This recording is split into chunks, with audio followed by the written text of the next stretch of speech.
Okay, good morning everyone. This is Dr. Brad Nelson. I would like to welcome you to our webinar today, Questions and Answers. How do I know if or when I have totally eliminated these specific emotions and they are not lying in wait to mess me up in other areas of my life? Okay.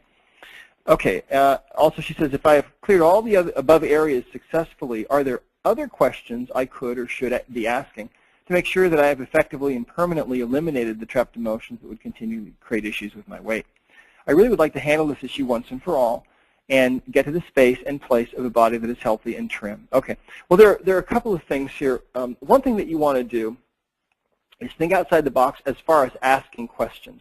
For example, one of the things that I found when I was in practice was that if I had a difficult time with a person and they didn't seem to be getting well, I would immediately start asking questions like, for example, are you okay with getting well?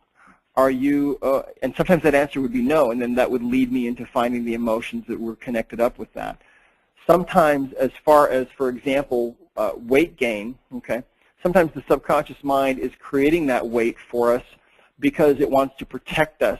For example, it is not uncommon, especially for women, if you've had a bad relationship at some point, if you were maybe assaulted or something at some point, the subconscious mind will sometimes logically create this connection where it essentially says, okay, this was a very painful experience that we just went through, and it really happened. Why? Well, maybe it happened because we're attractive to men, and so if we become unattractive to men, therefore we won't have to experience that kind of pain anymore.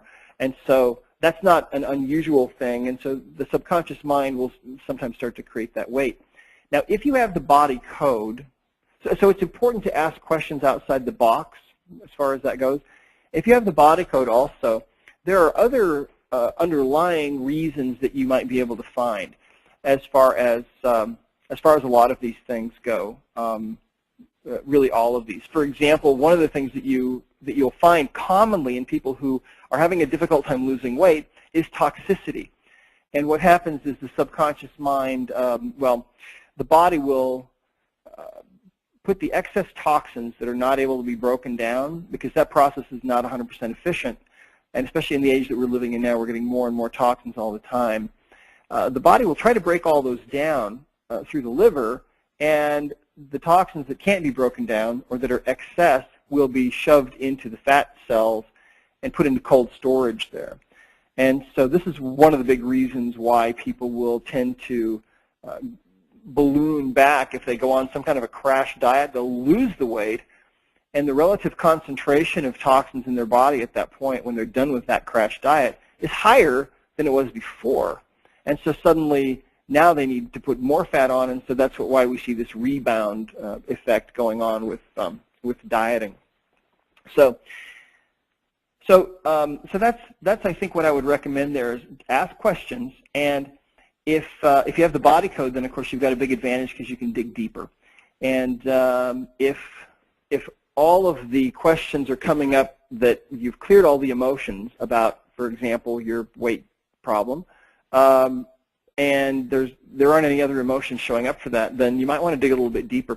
Sometimes it can help using the body code. Sometimes it can help also to get a session from one of our practitioners.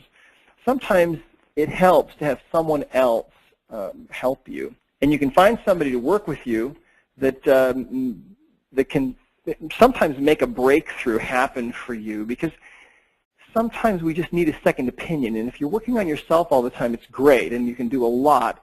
But I have found, even in my own life, that it's helped me to sometimes have someone else work and get a fresh view there. So let's go on to the next question.